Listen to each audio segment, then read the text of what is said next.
And live from Brussels, it's ZN Live to be one step ahead with all your digital needs for the first time in 2024. So happy New Year to everybody. Welcome to episode 358. That's right, 358. And today we have an exceptional guest that is Sean Hayes. I'm so happy to have you on the call. Sean, basically, we've actually known each other for over 20 years. When you were working at Dentsu, I was doing some digital stuff with you, and you've got over 35 years experience in communication, in advertising, and you've basically done a lot of different ways of approaching communication, creative design, photography, and now you're really taking a deep dive into AI. And you, of course, work with us in the network, and it's great to have you on projects. But I really want to go to your work with AI. You've recently shared a little show reel of 2023. And so maybe you could tell us a little bit more about that film, how you've approached it, and what stories you've been telling on AI. Well, maybe I'll run the film first of all, huh? Yeah, that would be absolutely great. I've seen it on LinkedIn. I'll mute it down. Yeah, what can I say? It's since I posted, been pretty successful, getting some really good feedback on it. But it was effectively, I had a lot of stuff experimenting with AI right through 2023, and I just little snippets here and there for a second. I decided why not just put it all together and put a nice music track on it to just show the possibilities. Like I've been amazing myself over the year, and hopefully the same sort of amazement would be, the viewers of what the capabilities of AI are even today. And like some of these clips are, a couple of months old, which in AI dog years is ancient history. I mean, it's literally the improvements that are coming through literally day by day. And I predicted in 2024 it's going to go ballistic. We're just going to be absolutely gobsmacked on what you can actually do with AI generated images.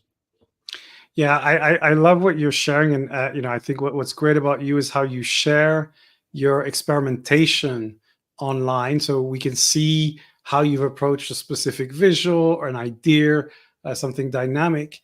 And I was actually watching a series yesterday on Prime called Murder at the End of the World. This was shot. Actually, they finished shooting in 2022, and there's a backdrop to the story that has something to do with AI. And so, there's a kind of Elon Musk figure. He's in a meeting, and at some point, they're showcasing new technology, and they're saying, "Oh, we've got this AI, and it allows us to write a script for a movie in the tone of Hemingway." And we're all going like, "That's Chat GPT, dude. There's nothing." And so, just 1-year-old movie, it already feels completely dated. And so, I just want to ask you maybe about the work you've been doing, because some people think that you just prompt your mid-journey or whatever and the image comes out. Can you tell us a little bit about what work goes into creating something, and what's the role of the designer in bringing about the image that you're showing us here? Well, that's a big question. I mean, my feeling is that it's just another tool. It's an amazing tool, but you still need to have a creative eye. Like the creative process is not only creating things; it's also the ability to identify something that is exceptional. Do you understand what I mean? Is that because I've had 35 years as an art director, I've been blessed to work with some of the best photographers and filmmakers in the industry. So you learn to identify what works and what's good. So when you go to AI, it just makes the whole process very, very controllable. And you could. There's millions and millions and thousands of iterations of a particular prompt. You could spend hours to get to a place you want to be, or to a certain extent, you let the element of chance come into the equation, which is something we've forgotten. Like way back in the mist, back in the last century in advertising, there was a lot of time given to creative people to experiment, and sometimes the best ideas that presented themselves were literally mistakes. But it's identifying, keeping your mistakes, and the same principle applies to AI. Anybody can go on AI and put in a prompt, and they'll get something that they're happy with. But then, if you really delve into it and sort of, I experimented with AI to see how far it could go, especially for car TV production, for example. Like, it's a very, very expensive, very intensive work with lights to get car photography just right. So I just wanted to experiment, see what it could do, and I was just amazed at the quality of the results it delivered. But I knew what I was looking for, so hopefully, like it is a very difficult subject to describe in terms of that there's no limits to its possibility, and just this is only the beginning. Like next year, like things like resolution, a lot more control over the clip lengths, for example. They can only be about 4 seconds at the moment. For example, you might be able to do something where on one of the platforms, so Leonardo, you can go in, it's called real time palette, where you can actually draw something and a picture will appear right beside it. So we take that technology for still imagery, bring it over into TV, audio, visual. That would be amazing, where you could script out a storyboard, and in real time it presents images that you could select. Yeah, and I've been playing, of course, a lot with these tools, GPT-4, Bing Chat, which is now Microsoft Copilot. And the thing is that if you put your prompt and say, "Give me an image of this," I still think from a normal person, you kind of get something that's pretty unusable. Because the image is a bit weirdly distorted. It's not really what you had in mind. And I think what people don't realize is that to get something interesting, powerful, and usable, there's a lot of skill that goes into it. But it's like an amazing toolkit. I think for those who know how to use it, suddenly the toolkit has massively expanded. But I don't think it's that easy. I mean, if I go to you can do this now on ChatGPT, which uses DALL-E. Well, the images are always kind of weird, and without Photoshop, you can't really use them. So, what are your thoughts on how accessible the tools are? Well, I mean, that's what technology is all about. Like, so, it's about the democratization of the technology. Everybody has access to it. The danger is that everybody has access to it, so you get this tsunami of sameness coming through. Like, that's why it just suits people who are already in the industry. If they get over the resistance to it, in terms of like a threat to their jobs, etc., etc., they'll find it an amazing tool, because, like, literally, I'm at my desk here. I don't have to go off to fly to somewhere in Europe, stand in a cold studio for 3 or 4 days as we light a car, move cameras around. You could literally sort of condense all of that activity into just your laptop right in front of you. So if you are somebody who is already trained, has talent, put a lot of time into refining those talents, it is a godsend as a tool, because you will read on LinkedIn, there's a lot of philosophy about how this is going to impact the communications industry. And there's a lot of people that say that this is the end of creativity. I actually think it's the opposite, because all the mechanization of the industry will be taken over by the machines like AI, and it will sort of reinvigorate the notion of concept people. What they know, what they're looking for to make a difference, to make their brand stand out. It used to be about concept, coming up with ideas that made a difference. The Gestalt theory, that if everything looks the same, you only notice something that puts its head above the parapet. And it's the same for brands. So that's my feeling. It's a godsend for creative people. I know a lot of people don't disagree with me on that, but hopefully, like what I'm doing with it at the moment through the show reel shows the possibilities. Don't be frightened of the technology, embrace it. Yeah, I totally agree. And I think what's amazing is that we have these new tools that allow you to really use your imagination. And whereas before you had to think about an idea and a lot of work went into the execution and then getting it kind of fine-tuned. And I think we're moving to a space where we can really focus on the idea, and the idea has to stand out, the idea has to resonate. That's the tricky thing. But the execution won't take so long, and we'll be able to create some nice content that engages people, but that has a quality that was before, the only available to agencies or high-end movie producers. So I agree with you. I think it's actually opening up an incredible creative kind of opportunity for people who try to find who learn to use those skills. For you personally, I mean, what are you most enjoying about those tools when you play with them? What can you do now that you couldn't do before, and that suddenly you go, oh my god, I just did this, this car shoot, which literally would have been, I don't know, a week before. Now I do that in 5 minutes. What's the kind of step changes that you're seeing? But the first thing that I found amazing about AI when I started playing around it about 13 months ago is its instant utility.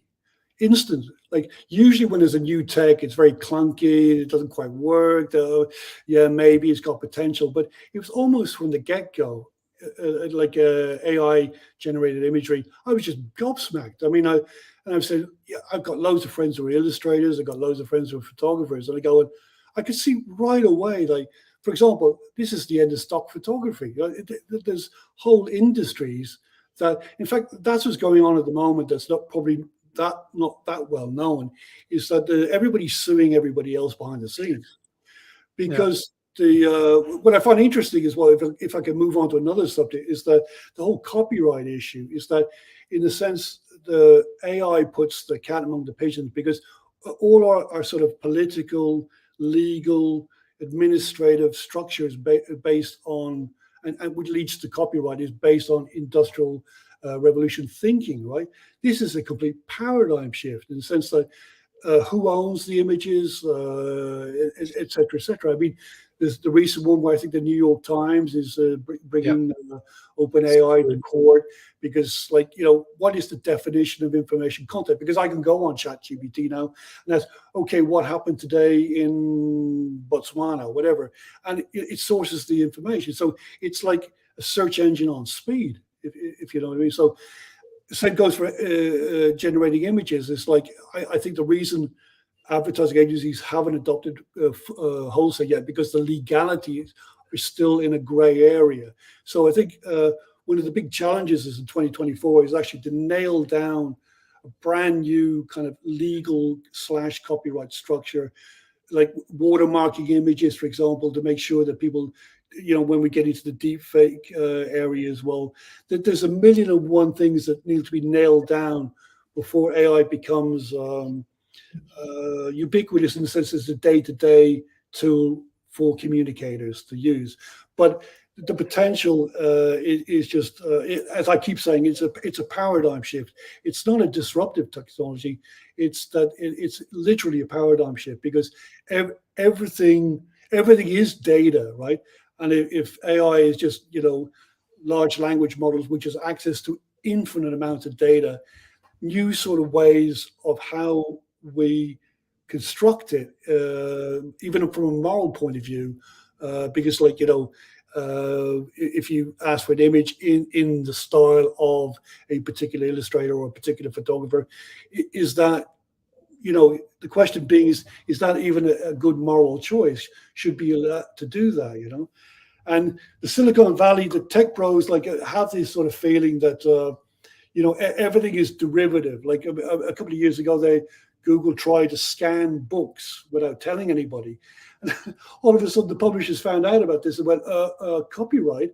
And they said, well, this is a public service. Like, so the same thing's going to happen here. like that's why they haven't touched the music industry yet. Like that's why it's very, because it's a very litigious industry. But when it comes to imagery, there's nobody really representing photographers and illustrators out there about copyright infringement. Maybe I was leaping around from Billy to Jack. There's a lot of issues there surrounding AI, but that's why it's an exciting departure. Like it's the most exciting thing I've seen in the world of creativity in a long time. Yeah, I see this, on a par with the shift we had towards the internet, from a pre-internet age to, the internet becoming ubiquitous. But to come back to your point about stock images and even copyright, I think that's actually almost an easy challenge in the sense that it's about finding different business models, and money will change hands, and I think that's fine, and society will just readjust to a new kind of equilibrium. Stock images are kind of, I would say, the poor cousin of photography. It's kind of like when you recognize stock images and you go like, oh my God, I've seen that picture before and I see it in another corporate brochure. It kind of feels sad. And it's like, oh my, these people are just using the same bunch of people in a meeting and all that. So what AI does is suddenly you can start putting maybe people that integrate them in the photo, start being creative, put it on a different plan. Or you can start doing things that you couldn't do before. So, and I don't think anyone is going to mourn the death of stock images as an industry, and they No, will basically not at be able all. to reinvent a new a new model. Mhm. With text, as I said, writing in the style of Shakespeare or Hemingway. I mean, why on earth would that be a problem? Because that's how language evolves. It's like you copy somebody else and AI is absorbing that. But again, it doesn't mean there isn't a massive amount of creativity that we have to inject in how we create the new stories, and how we use these new technologies to tell these new stories. Now, the thing that I think people have been playing a lot with it, and you've been doing a lot of work with photography and kind of moving images and things like that. Where do you see this going in 24? What do you think are going to be? I know nobody can predict this, but any big changes that you think we're going to start seeing in the next coming months? Well, on an imagery level, again, if you go to the still imagery sites like Midjourney or Leonardo, etc., the quality is staggering. Like it's unbelievable. Like I've got to train art director designer. I have to look at these images, in detail to see that they're not photography. But over an AI generated video, it's still that sort of like photo illustrator feel. It doesn't feel 100% correct. So if you start matching the quality of say Midjourney's still imagery output with moving images, then then we're really onto something quite frightening for the film production houses, because again, I can produce stuff here that even 2 3 years ago would have cost a couple of $1,000 or whatever, or euros to produce, with a team of 15 people. So I don't relish this notion that I'm not being triumphant here. Said, oh, this is going to uh, you know get, jobs will be on the line, etc., etc. It's not something that one should celebrate. But when we get to that point, then we are thinking about one person behind a laptop or the screen producing Hollywood style quality, resolution, editing, everything just on the screen. Like you don't have to source any material outside of AI, like which is a would be an amazing development. And goes back to the point we were talking about earlier on. It's the talented people who will really run with these new tools. And there's even like Runway, who is one of the platforms for AI generated video, has film competitions coming up, like Sundance Festival, kind of like. So you'll see a lot more of that coming through, is where you get Sundance style film festivals, but for AI generated directors or filmmakers or whatever you want to call them, because the terminology has to change from here on in. The other thing is like, I know Jesus, your creative director, and he's very enthusiastic about VR and AR. And I think when you combine those technologies, when you get sort of like a Vision Pro or whatever, combine access to unlimited amounts of data, then I, it's going to be just amazing. Like, maybe you can you put the goggles on, and then in real time, you can create dreamscapes of straight from your imagination, straight onto a film-like panoramic view in Vision Pro. The sky literally is the limit. And I was reading the other day about for gamers. So, like, I'm not a big gamer myself; my kids are, but is that you can actually start designing your own games and going in and asking ChatGPT to suggest scenarios, suggest dialogue for the characters that with NPCs, I believe they're called, like the non-person people that are in the game. Right. So I think it'll just be one thing after the other. I think it, as you say, it was amazing when it came on the scene was the immediacy of the utility, and what's amazing now is the speed of the incremental improvements that are not the incremental, but the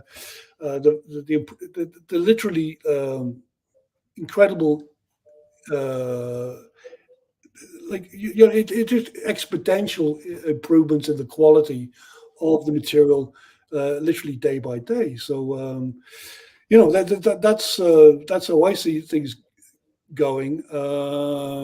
But my only concern is, like, I read another thing about it, is that one day there'll be so much material generated by AI it starts cannibalizing itself, because well, to create these images is that they have access to huge big databases, right? But in the databases, when they start accessing existing AI material. So in a way, you could start cannibalizing.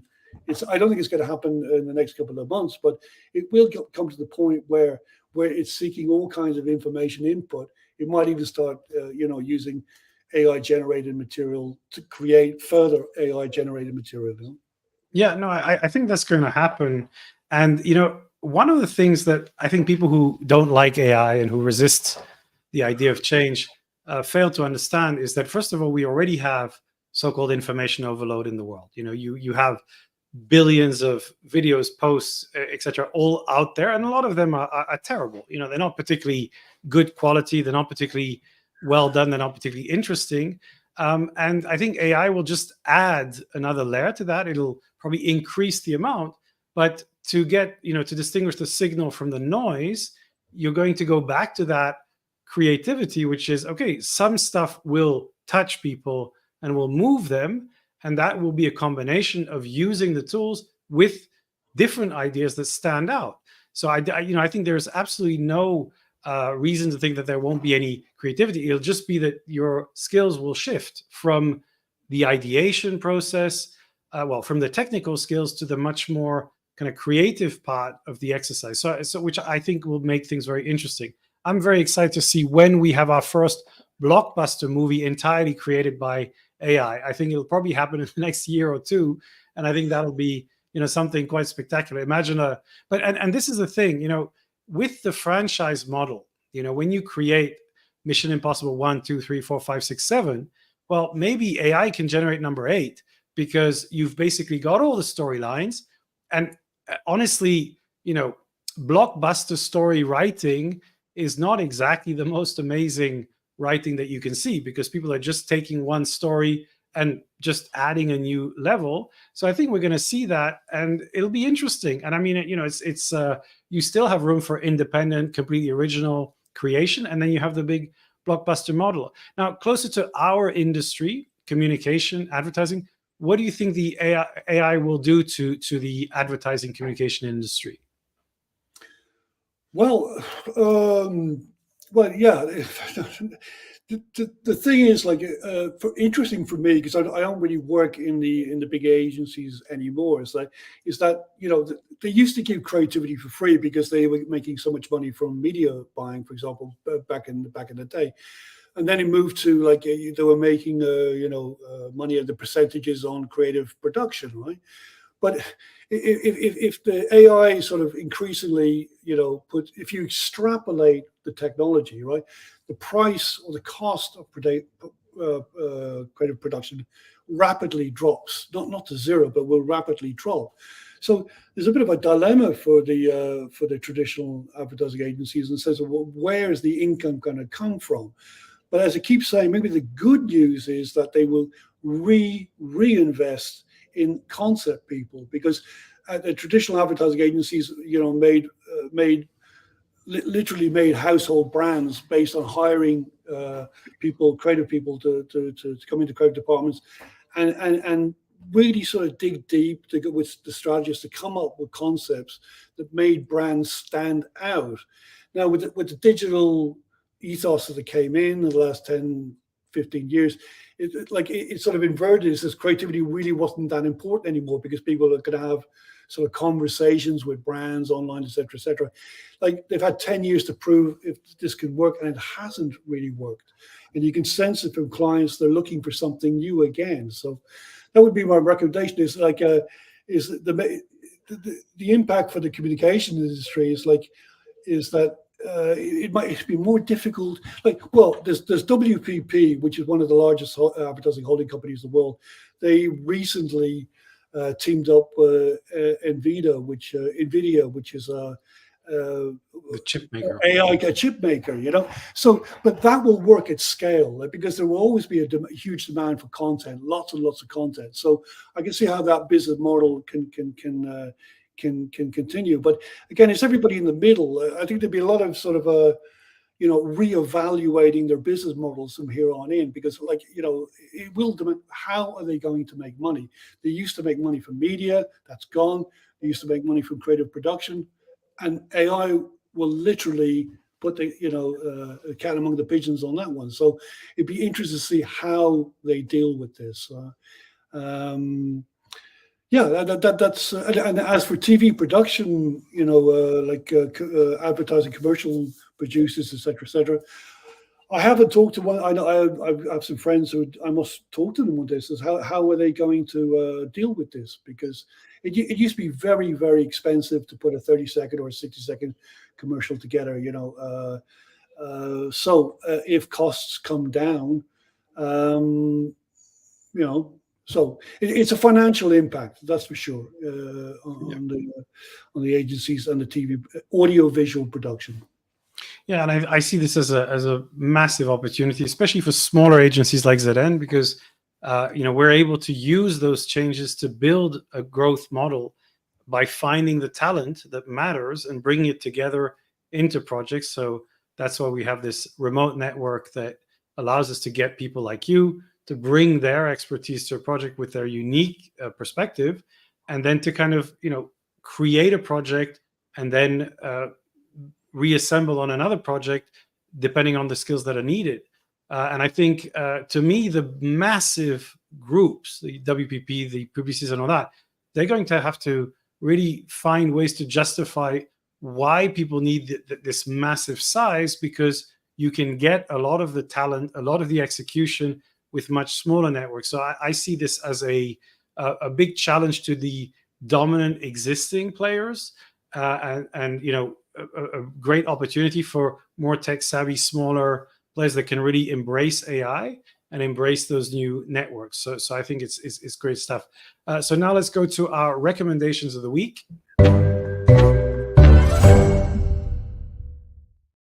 So Sean, what is your recommendation for our viewers?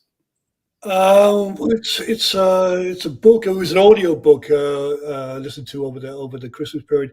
It's a book called it's a love letter to the West, written by Konstantin Kisin.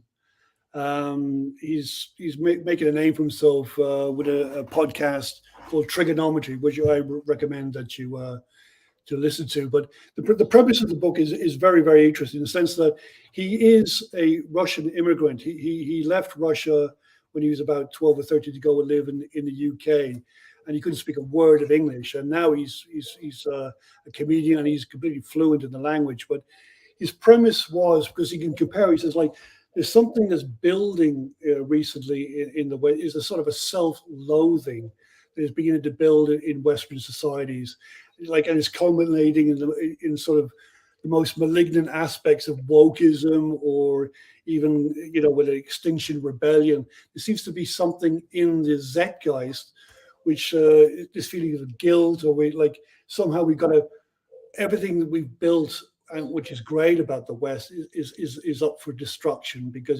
so he goes on to make a comparison. Says these people are making a terrible, terrible mistake, because he remembers growing up in Soviet Russia, and the dynamics of that society in comparison to the dynamics of the Western society is incomparable. Like the notions of freedom based on freedom of speech, self-sovereignty, etc., etc. So it's a very it's not it sounds like a serious read, but he's a comedian, so he writes it in a very light-hearted manner.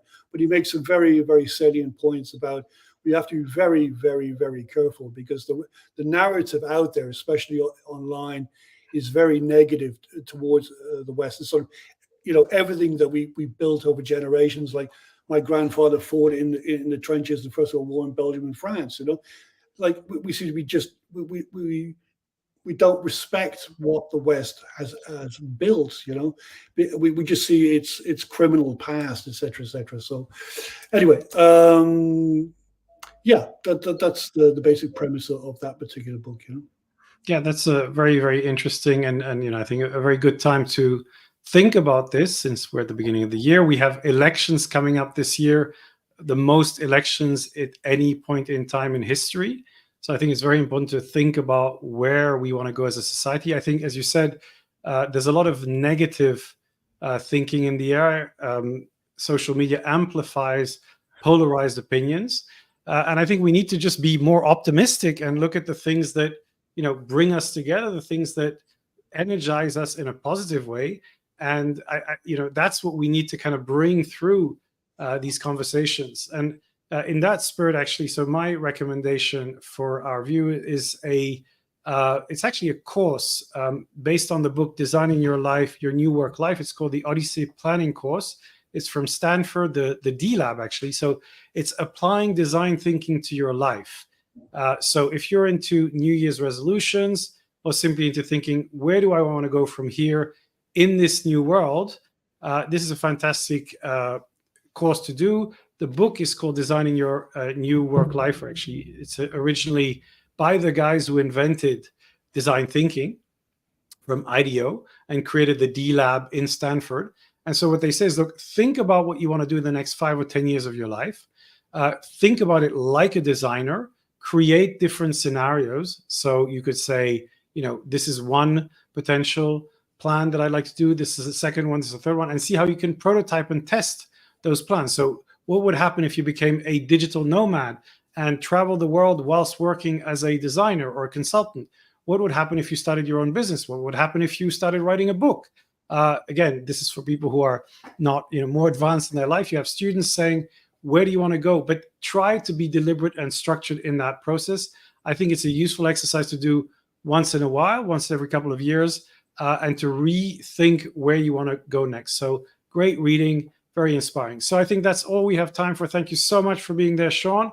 Have a fantastic weekend, and stay warm, because next week the temperatures are dropping, but hopefully everything will be good, and maybe we'll have some snow. So have a great weekend and see you online.